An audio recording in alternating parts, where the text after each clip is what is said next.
अस्सलाम वालेकुम नाज़रीन। शुरू अल्लाह के नाम से जो नहायत मेहरबान रहम करने वाला है। नाज़रीन, आज का जो व्लॉग है वो तसलसल है गुज़िश्ता व्लॉग का ही, जिसमें हम डिस्कस कर रहे हैं काफ़ी ज़्यादा पाकिस्तान तहरीक इंसाफ की ख़वातीन कारकुनान के हवाले से कि 9 मई के वाक़यात में उनका क्या रोल रहा। अगर इससे थोड़ी सी मैं तारीख आज दोहराऊंगा कि पाकिस्तान 1947 में बना और इससे कबल जो है पाकिस्तान बनाने में ख़वातीन कारकुनान का बहुत बड़ा रोल रहा। उस वक़्त मुस्लिम लीग हुआ करती थी और मुस्लिम लीग के प्लेटफॉर्म से बहुत माया नाज ख़वातीन कारकुनान के नाम सामने आए और वो ख़वातीन थीं जिन्होंने पाकिस्तान बनाने में अपना किरदार अदा किया, मारे भी खाईं, जेलों में भी गईं। इसके अलावा उन्होंने असम्बली के अंदर भी अपनी आवाज़ उठाई। यही एक तसलसल लेके तहरीक इंसाफ ने भी अपनी ख़वातीन को तैयार किया कि सियासत में ख़वातीन का बहुत ज़्यादा रोल होना चाहिए, लेकिन सियासत में ख़वातीन का रोल किस हद तक होना चाहिए और क्या रोल होना चाहिए, ये शायद तहरीक इंसाफ डिफ़ाइन करना भूल गई या उसने अपना लाइन ऑफ डायरेक्शन जो है वो तब्दील कर ली। पाकिस्तान की तहरीक में जो ख़वातीन कारकुनान का रोल था वो एक बड़ा अमली और बहुत ही सियासी किस्म का था। ख़वातीन कारकुनान जो हैं वो मुस्लिम लीग के कायद जो थे और जो कायदीन हुआ करते थे, मुकामी कायदीन, उनके शाना बशाना खड़ी होती थी, जलसे जुलूस में जाया करती थी, प्रोटेस्ट में जाया करते थे अंग्रेज़ों के ख़िलाफ़। और ख़ास तौर पर जो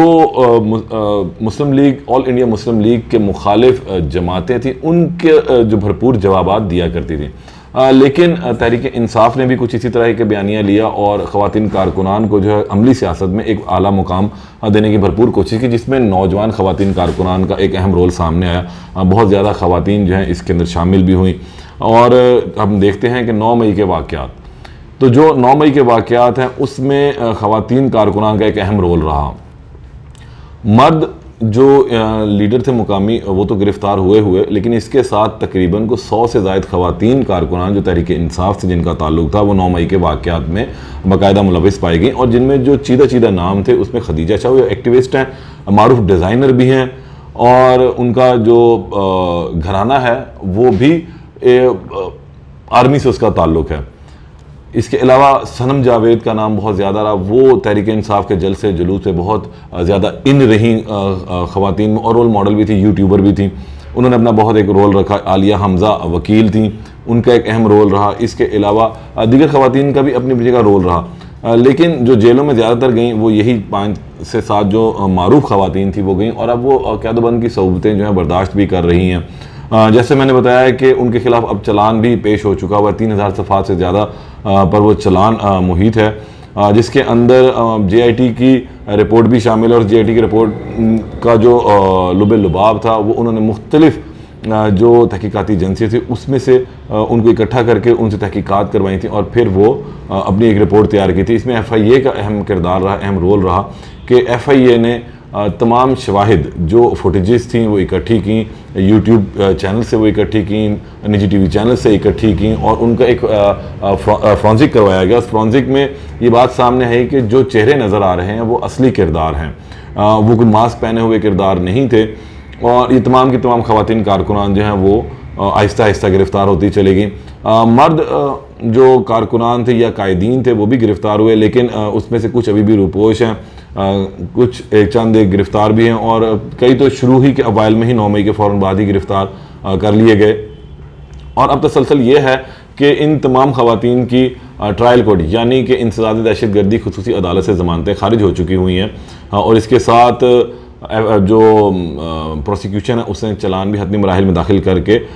ATC कोर्ट में जमा भी करवा दिया हुआ है। अब सूरत हाल यहाँ ये बनेगी कि जब ये ख़वातीन अपनी दरख्वास्त ज़मानतें लाहौर हाई कोर्ट में दायर करेंगी तो लाहौर हाई कोर्ट का 2 रुकनी बेंच जो है वो इन दरख्वास्तों पर समाअत भी करेगा और उस वक्त प्रोसिक्यूशन अपना एक मजबूत मुकदमा जो है वो अदालत के सामने रखेगा और फिर यही कभी इम्कान है कि इन तमाम ख़वातीन की ज़मानतें लाहौर हाई कोर्ट से भी खारिज हो सकती हैं। लेकिन अगर इनके जो वकला हैं वो अहम किरदार अदा करते हैं और वहाँ पर देखते हैं कि क्या उन्होंने प्ली लेनी है, क्या इस 21 दफ़ा के तहत जो है वो कितनी सज़ा बनती है और उसका क्या वो तोड़ सामने ला सकेंगे, तो मुमकिन तौर पर जो शायद इनकी ज़मानत भी हो जाए। लेकिन बज़ाहिर जो अभी चलान पेश किया गया उसमें ऐसा नज़र नहीं आता है कि इनकी ज़मानतें जो इतनी आसानी से हो सकें। अब आहिस्ता आहिस्ता हम इसके सियासी माहौल पर जो बात कर रहे थे कि ख़वातीन कारकुनान का जो किरदार था, जो अमल था, वो अभी तक बज़ाहिर तहरीक इंसाफ का ये कहना है कि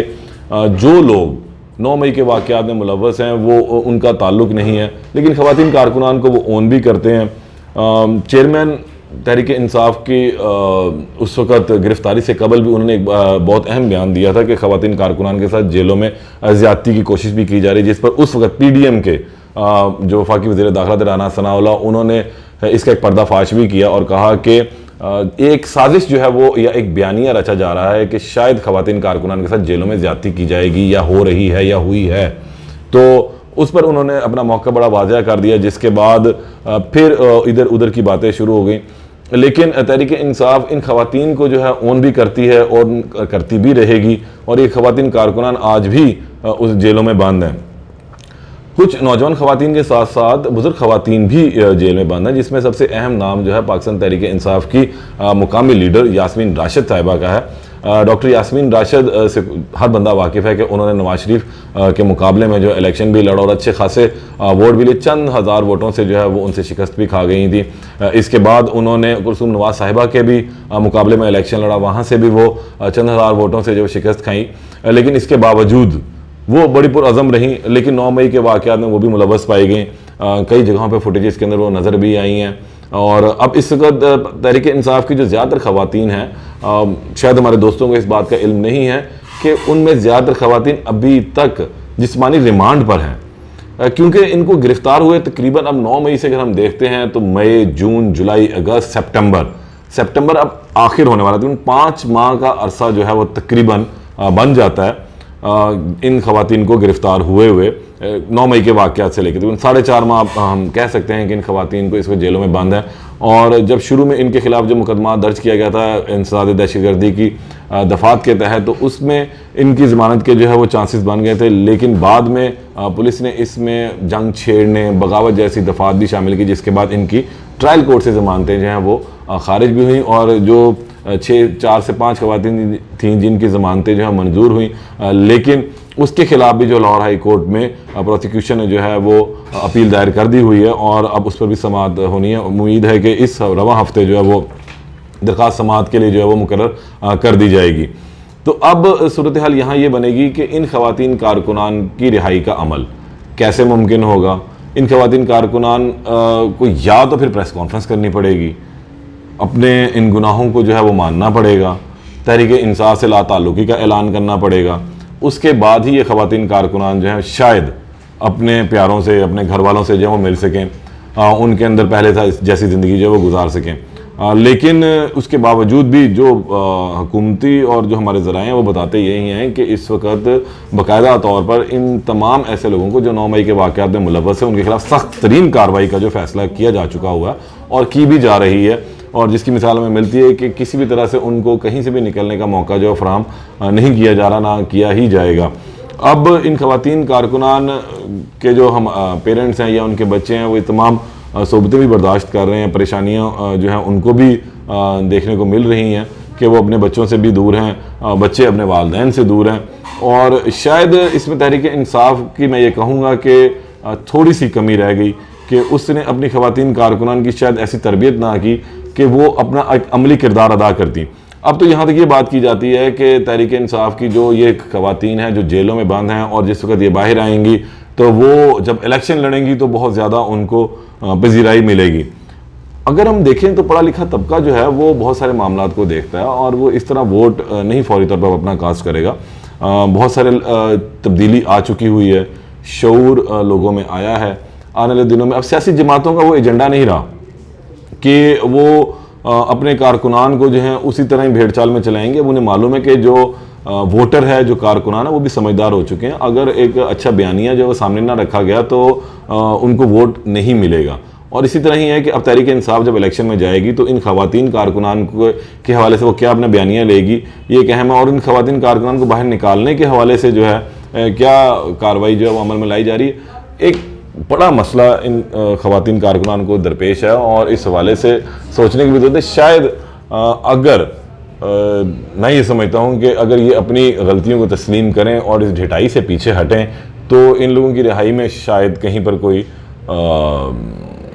उम्मीद की किरण जो है वो नज़र आ सके, लेकिन बज़ाहिर ऐसा नज़र नहीं आता, क्योंकि अभी तक ये उसी बयानिए पे लगी हुई तहरीक इंसाफ का जो बयानिया था, अगर वो बयानिए से हटते और इन खवातीन कारकुनों की एक अच्छी तरबियत की जाती कि जलाओ, घिराओ, तोड़ फोड़, रियासती इदारों पर हमला, इन सब चीज़ों से गुरेज किया जाता, तो ऐसे वाक़यात का ना तो इन खवातीन कारकुनों को देखने पड़ते, ना ही सियासी जमात को इतना नुकसान उठाना पड़ता, और एक अच्छा मुनज़्ज़म सूरत हाल जो वो सामने रहती। लेकिन बदकिस्मती रही कि हमारे यहाँ पर तकरीबन 74 साल हो चुके हैं हमें आज़ाद हुए, हमने जहाँ पर अपने मुल्क की तरक्की के लिए काम नहीं किया, वहीं हमारी सियासी जमातों ने अपने अंदर भी काम नहीं किया अपनी खुद की तरक्की के लिए, कि वो अपने कारकुनों की तरबियत कर पाते, वो अपने मुकामी लीडरों की तरबियत कर पाते, और एक अच्छा नैरेटिव जो है वो कौम के सामने रखते।